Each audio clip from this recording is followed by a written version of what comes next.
Ah, Valentine's Day. Don't you just love Valentine's Day? It's that one special day of the year where you get that spend that one special day with your most significant other, your better half, or whichever you prefer. We're not here to judge. We don't care. And now on to the Black Panther most romantic film. Wait a minute. Hold on a second here. Wait a minute. Black Panther is not a romantic comedy. It's an action Marvel comic book film. Yeah. Tune in to his segment today where we talk about a very romantic Black Panther film, which is more romantic than 50 Shades of Grey. Or Deadpool. As well as a segment from the Love Doctor. Catch you on the show. For today's guys, welcome back. We're here with John, Team Style. We're here for a segment today.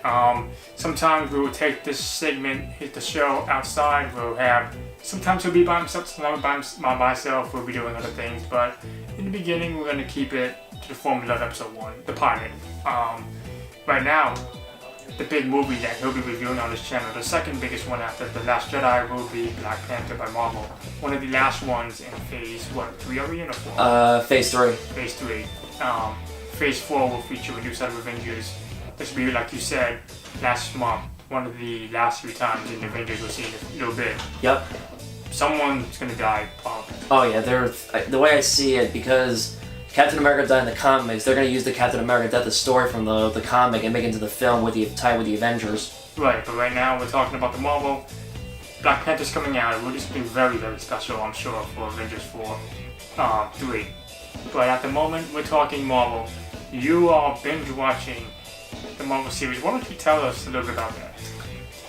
Since another Avengers film has come out this year, I was thinking to myself, well actually, I remember I was on the internet, they had like this picture of all the Marvel films in order from phase 1, 2, and 3, and to like start January 2018 with the marathon. I'm like, you know what the heck, I'm gonna, new Avengers film, I have almost all the Marvel films on Blu-ray and DVD, I'm gonna have a marathon. And I started with Iron Man, and then the next thing I just kept going and going until the only one, I mean, I saw Thor right now in the theater, but that's the only one I don't own because it hasn't come out on Blu-ray not until at least March, from what I've heard.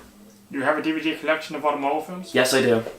I'm sure you're gonna add obviously all the ones that come out, including Thor from this year. Oh yeah, gotta own them all.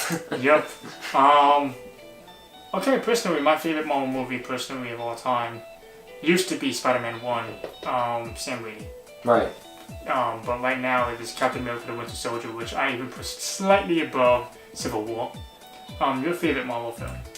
I was, for me, at first it was Spider-Man 2, but when Captain America: Winter Soldier came out, same with me, it's my favorite Marvel film of all time, not just, They broke the mold for Captain America. It did, because before, the Captain America film, I read some of the comics, but I wasn't, like, into it, but when I saw the movies, I was so hooked and drawn to this character. I'm like, oh my god, I gotta read the comics of this guy. This guy is such an amazing character. I never realized it. Yeah, there's so many great Marvel ones, but quickly, just so you guys know, Marvel is probably one of your biggest film franchises. Yes. The best, let's go quickly with this, the best Thor movie in the Thor franchise was? Ragnarok. The first two were okay, but they were just like more like cookie cutter, like big buff dude, kind of like, Right. yeah. Where Ragnarok like changes it all for me for Thor. From like Star Wars in a way. Yeah, basically. Or a little bit of Big Trouble in Little Chinatown. Yeah, it's your favorite Iron Man. The first Iron Man. Two and 3 are they're okay, but they're not as good as the first film. The first one set the Marvel Cinematic Universe. It did. In the stratosphere, basically, it kicked off everything. It did. I remember being a teenager back in high school when it first came out. How like when we first saw the Iron Man film, no one was like expecting that we were gonna get a cinematic universe. We just thought, oh great, Iron Man film, it's gonna be its own trilogy, its own series.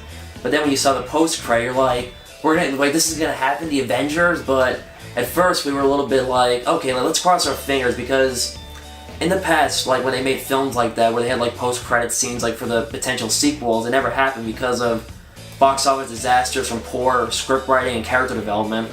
Like, love, or hate Ant-Man. I loved Ant-Man. It was surprisingly a shocking. That's one thing I loved about Marvel. They've taken like the characters who are the least popular ones and made the movies or shows. They turn out to be pretty well, like Jessica Jones, for instance. Right, and we're not going in depth review. Just saying if you like it or don't like it. I like it. Awesome. Spider-Man: Homecoming.